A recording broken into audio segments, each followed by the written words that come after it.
It all started on a sunny Saturday afternoon in late spring, the kind of day that begs for burgers sizzling on the grill and the smell of charcoal drifting lazily through the neighborhood.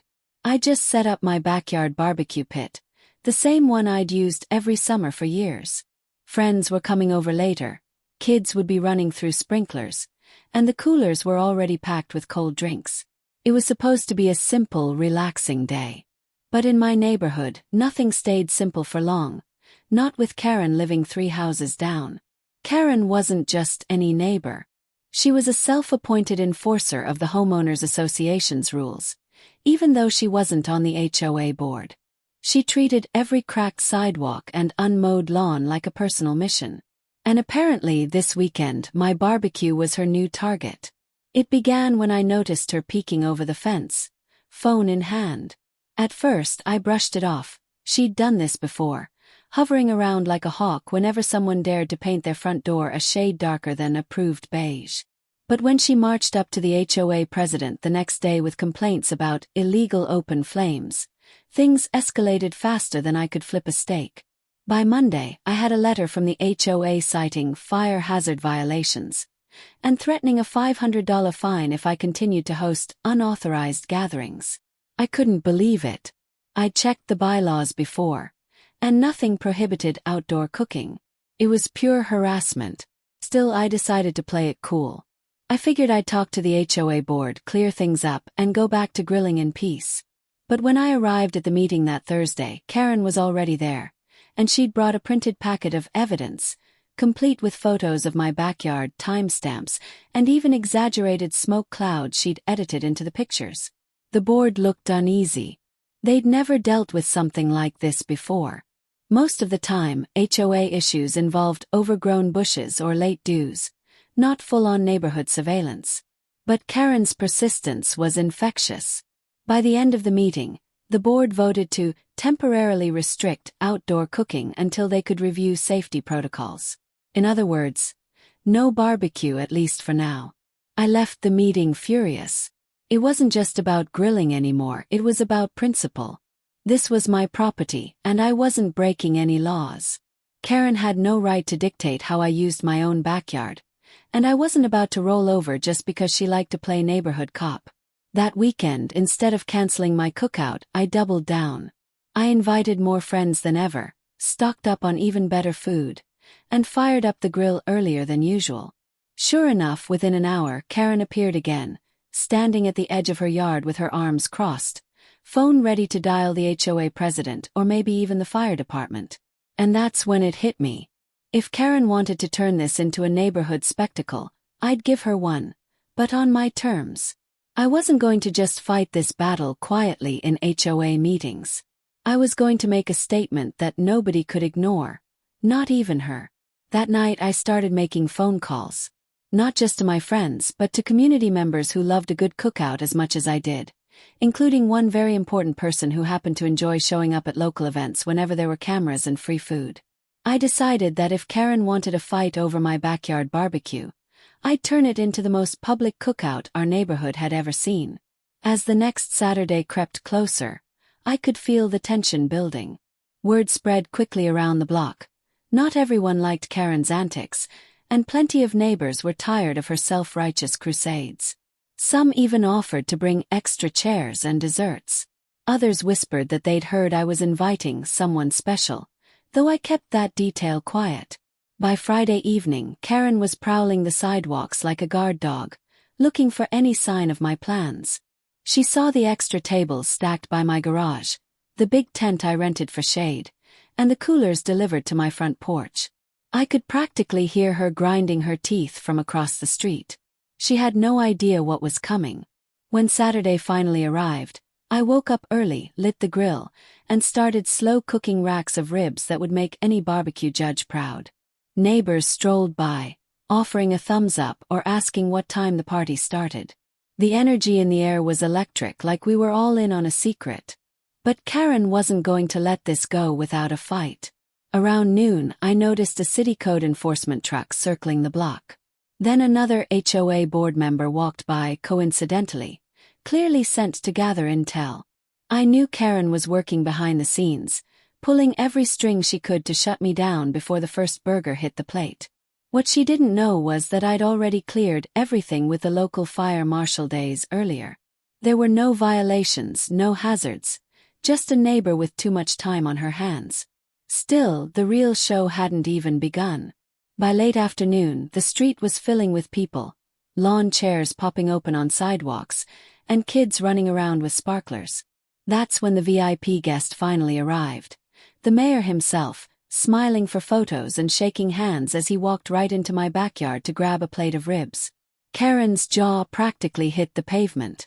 She stood frozen across the street, phone clutched in her hand, as she watched the highest-ranking official in town happily endorsing the very barbecue she tried to destroy. The battle lines were officially drawn, and this war was just getting started. If the sight of the mayor eating ribs in my backyard burned Karen up inside, she didn't show it that evening. She stood across the street for a while, seething in silence, before disappearing into her house. I thought maybe she'd give up after realizing she couldn't bully me out of hosting a simple cookout. But I underestimated her. Karen wasn't the type to quit. The following morning, while I was cleaning up plates and folding chairs, an envelope appeared on my porch. Inside was another letter from the HOA. This one far more aggressive. They claimed I'd violated community peace standards by hosting an event beyond the scope of residential gatherings. The fine had jumped from $500 to $1,500, and they were now threatening legal action if I refused to comply. It was clear Karen had been working overtime that night, filing complaints, making phone calls, and pushing the HOA board to take things to the next level. But if she thought I'd be intimidated, she miscalculated badly. The mayor had been more than happy to defend the barbecue when I explained the situation. In fact, he told me to keep him updated because he'd heard things about this HOA, and didn't like how they treated homeowners. I realized this wasn't just a neighborhood spat anymore. It was turning into a full-scale power struggle. Karen wasn't just trying to stop my cookouts. She wanted to control the entire block, bending the HOA to her will. And if I backed down, she'd only get bolder. So I started digging. The first thing I did was request copies of all HOA bylaws, covenants, and recent meeting minutes. They had to provide them by law, though they clearly didn't like me asking. As I combed through the paperwork, I noticed something interesting. The HOA didn't actually have any authority to regulate private gatherings unless they interfered with traffic or caused property damage. Nothing I did even came close to breaking those rules. But that wasn't all I found. Buried in the financial reports were several maintenance fees that didn't add up. Thousands of dollars marked as community landscaping and storm drain repair, yet no work had been done in months. I started to suspect there was more going on behind the scenes than just Karen's personal vendetta. Meanwhile, Karen wasn't letting up. She started spreading rumors around the neighborhood, saying my barbecue caused safety hazards, that I was endangering children, even that I was running a business out of my backyard because so many people showed up. A few nervous neighbors kept their distance, afraid of getting on her bad side, but most of them saw right through her antics. Then came her next move. That Thursday, I got another surprise visit, this time from the local fire marshal. Karen had filed a formal complaint, claiming my barbecue pit violated city fire codes. But when the marshal inspected it, he shook his head and laughed. Everything was perfectly safe, completely legal, and far from any code violation. If anything, Karen's complaint backfired. The marshal filed his own report stating that there were no hazards at my property. I knew this would frustrate her to no end, and I couldn't help but feel a bit of satisfaction. But the HOA wasn't letting the issue drop. That same night, they called an emergency meeting, clearly orchestrated by Karen, to discuss homeowner misconduct. I showed up armed with documentation, the bylaws, the fire marshal's report, even statements from neighbors who'd attended my cookout without issue. But before I could present anything, Karen launched into a full-blown tirade about how my barbecue had attracted rowdy strangers and lowered property values. She painted herself as a victim, claiming she was just protecting the neighborhood. The board seemed split. Some members clearly thought she was overreacting, but others were swayed by her relentless pressure. They tabled the issue for another week, saying they needed more time to review. It was obvious to me that Karen wasn't stopping until she got what she wanted: total control. That's when I decided to escalate my own efforts.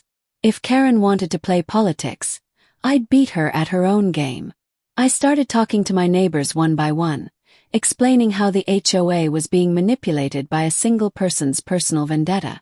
Many of them were already fed up with Karen's constant complaints and meddling.